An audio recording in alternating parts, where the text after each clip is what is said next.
Good morning. Takes a while for them to get going with this huge bell.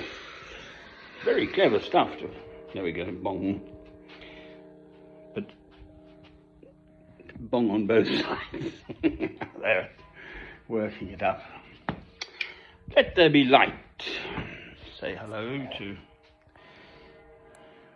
Patricia the Poppet, Perry the Penguin, Mr. Socks, and buried underneath this poor old Peter the Puffin. It's bonging away. Starts bonging properly in a minute.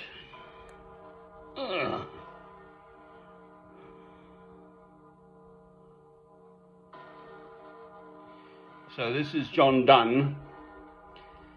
Ask not for whom the bell tolls, it tolls for thee. And I've got the poem. It's now bonging both sides. And then they let it go. Clever stuff, eh?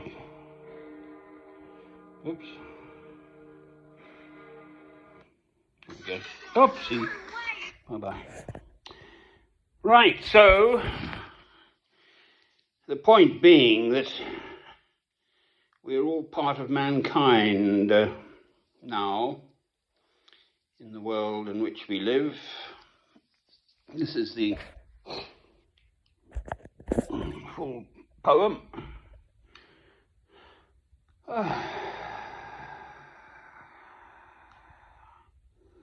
I'm getting on in years. I'm older than he. His dates, I've looked them up. John Donne, 1572 to 1631, and he was Dean of St. Paul's Cathedral in London in the latter years of his life, but he was a poet and so on. But this is his most well-known poem, For Whom the Bell Tolls. No man is an island entire of itself. Each is a piece of the continent, a part of the main. If a clod be washed away by the sea, Europe is the less, as well as if a promontory were, as well as if a manor of thine own or of thine friends were. Each man's death diminishes me, for I am involved in mankind. Therefore, send not to know for whom the bell tolls, tolls for thee. Amen. Right, so obvious, the point of that is, especially in the world in which we now live, we are, all of mankind, interconnected. If you know about the suffering of your neighbour, and your neighbour happens to be the other side of the world, the thermometer just hit the deck. It's almost broken anyway, so... Oh no, it wasn't. It was a carbon monoxide monitor. Huh.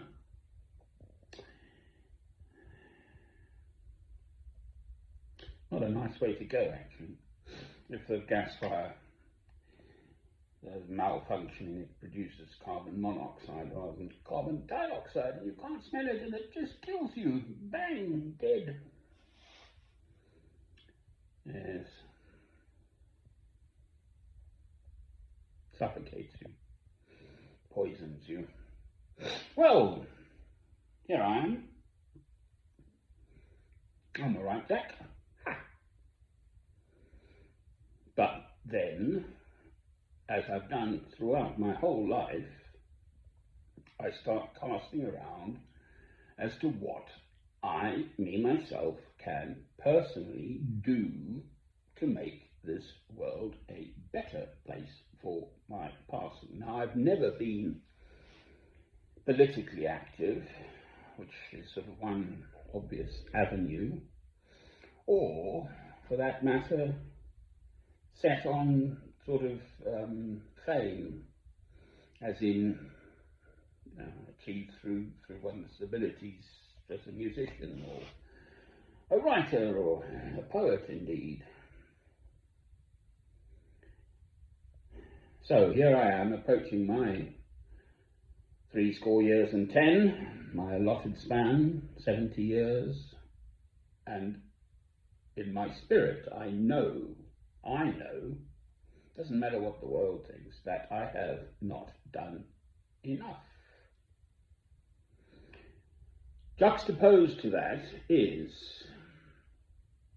this question of be still and know that I am God. That's Psalm 46 verse 10. Christ saying, take up your cross and follow me each day. That I know when I've tried to do something which was sort of against God's will, as it were. Specifically, I tried to go back out to South Africa. I'm a white African, as it happens, born in Cape Town because my father went out. He was from Kings Lynn in Norfolk. My mother's side was Scottish, so I'm British by ancestry, but I am a Christian and I'm ashamed of being British, but I am, given what the British are doing and have done, and no doubt will do into the future. Ramble.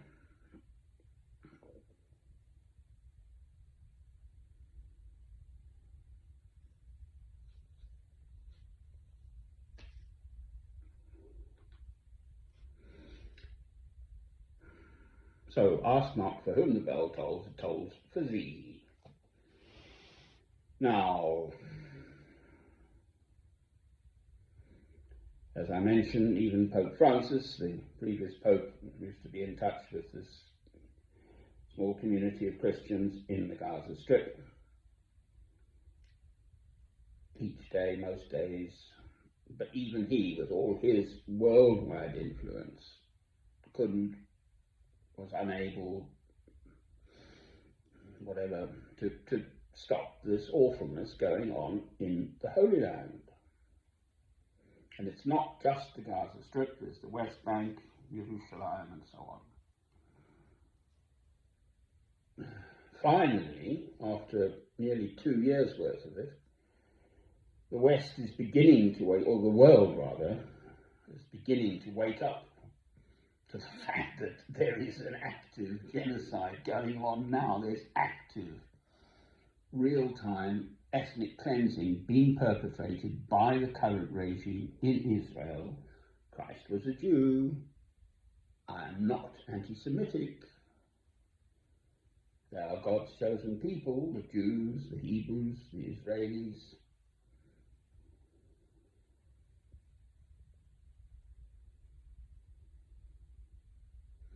This question,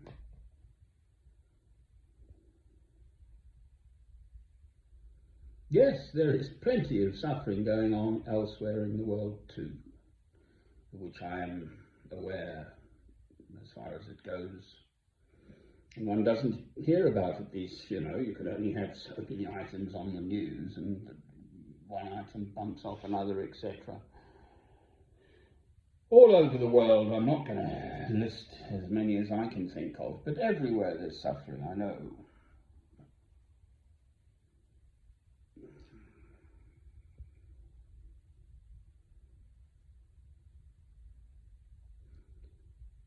This question of be still and know that I'm God. My faith teaches me that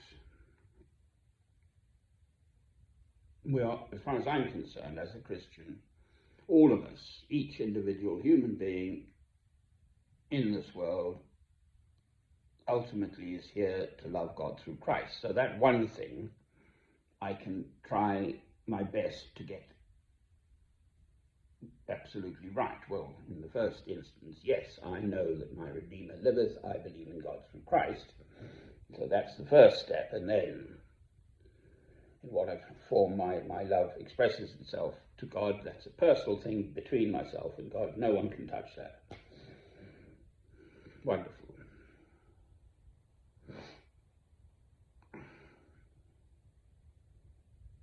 I'm absolutely open to trying to hear, and if one hears from another person, fine, and you know, you come to a better understanding, fine. What I'm saying is, no one can take from me my faith, this personal love of God through Christ. That is between myself and God. That's that. The second commandment, though, so the two commandments, love God, but love your neighbor as yourself.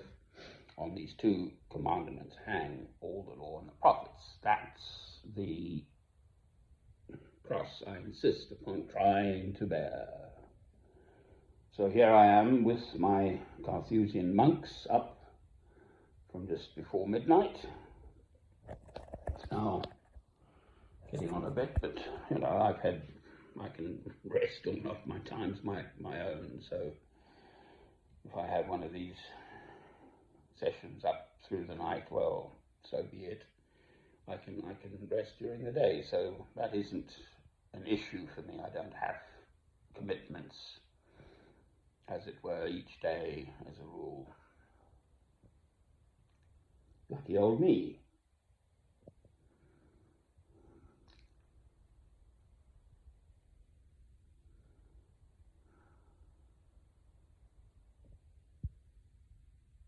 It's extraordinary how the Israelis, their spokesperson, people, are saying it's the West, that it's these countries who are getting it all wrong. People are literally dropping dead with starvation, malnutrition, lack of fresh, clean drinking water. That actually happens throughout, especially Africa, dirty water and so on. So we don't hear about that. But the difference is, Israel, the current regime in Israel, which is not universally popular, even in Israel, is being morally supported, financially supported, and militarily supported by specifically America, but Britain as well. And until that stops, i.e., there is the opportunity for the Americans just to stop the funding, stop their moral support, and stop arming Israel, they would be unable to continue their genocide, crimes against humanity, ethnic cleansing. But it's exactly the opposite.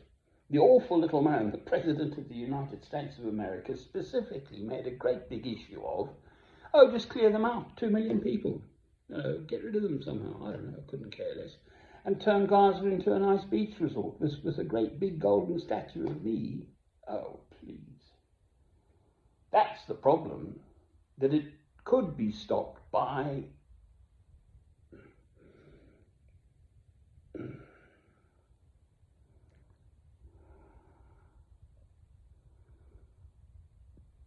ordinary human behavior, means.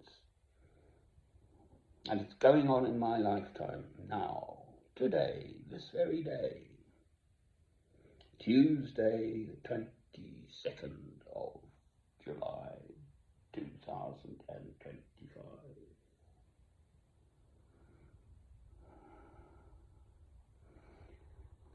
The very least I can do is to recognize that it is evil, and that in time it will be judged as such, in the same way that it is almost universally, and I say almost because there are Holocaust deniers, but almost universally known and accepted that what the Germans did, especially in the Second World War, was specifically these awful crimes perpetrated against God's chosen people, not exclusively, obviously, but directly aimed at them to just cleanse the world of all Jews, certainly all Jews they could get their hands on. But now, the awfulness is that those people, their spirits, their descendants, are doing exactly what had been done to them in the past. They're doing it to another set of human beings. That's the awfulness of it.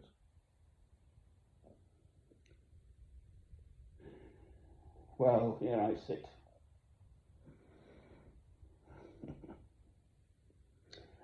Cogitating, it's cogito ergo sum. It's a Latin word meaning I think deeply, as it were, as in cogitate, as opposed to puto, I think, I think I would like a cup of tea, etc. You don't cogitate whether or not you're going to have a cup of tea. It's, shall I, shan't I? I think I'll have a cup of tea. Whereas this is an ongoing process. I mean, in my youth, it's the only kind of protest I've ever gone to. I think when I was about 19, and towards the end of, I was training to be a medical doctor at the time at Bristol University, towards the end of the Vietnam War, in about 75 it would have been 1975.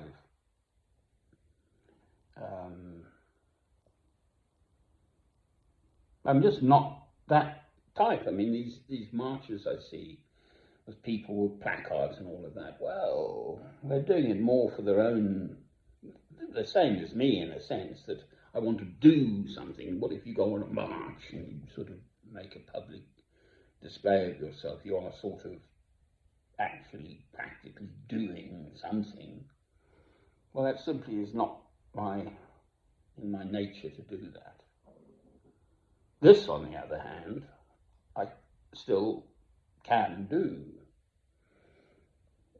As yet, I've never had one of my films cancelled when I speak about these matters. There was a film cancelled when I questioned the speed at which the COVID vaccination program was ramped up, and I actually pulled that film. I was an anti-vaxxer, sort of, but I came round anyway and recognised, the scientists, etc., pulled their fingers out and miraculously came up with a practical, wasn't it, 3 practical vaccines, or 3 different companies came up with vaccines which practically were efficacious in knocking the pandemic on the head. Right, so here we go. That old bell tolling for me. Ask not for whom it tolls for thee.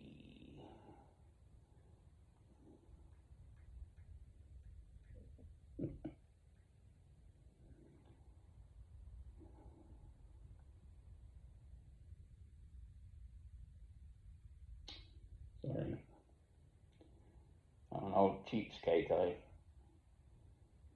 don't pay for my YouTube, so I'm afraid there's lots of adverts. Here we go, come on, play. Go away. Come on, bell, toll. There we go. I'm going to cut it a bit short. I've got it bonging both ways now.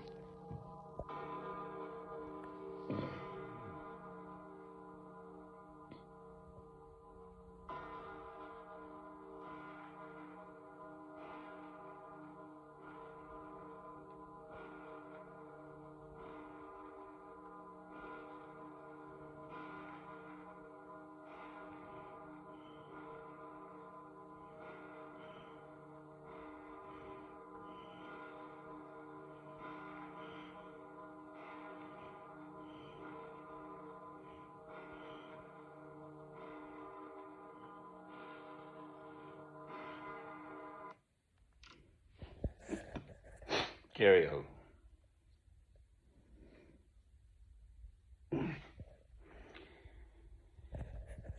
essentially what in my spirit, I'm longing for a wider audience, basically, where the simple Christian, my faith, but it's a simple Christian faith. I mean, this is not esoteric. Christ's teaching is so clear. Every single hair on the head of your fellow man, woman, and child is precious and special. You can't even think of harming them. And if they strike you on one cheek, give unto them the other cheek. Amen.